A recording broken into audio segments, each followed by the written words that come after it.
இது பாருங்கள், மரவள்ளிக்கிழங்கு இன்றைக்கி எங்கள் ஏரியாவில் விற்றுட்டு வந்தாங்க. நான் வாங்கிட்டேன். ஆனால் நிறைய பேர் வாங்கலை, ஏன்னே தெரில. இதில் அவ்வளோ பெனிஃபிட்ஸ் இருக்குது.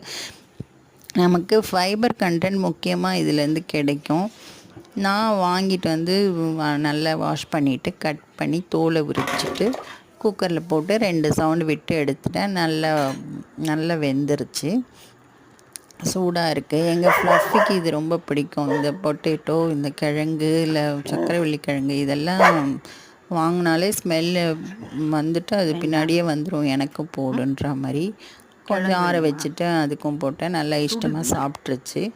நாமளும் இதை வந்து இப்படியும் சாப்பிட்லாம், இல்லை இதை நல்லா மசிச்சுட்டு வெங்காயம் பச்சை மிளகாலாம் போட்டு போண்டா மாதிரியும் சாப்பிட்லாம், இல்லை அடை மாதிரியும் அரைச்சி விட்டு தோசை மாவுலையும் கலந்து சாப்பிட்லாம்.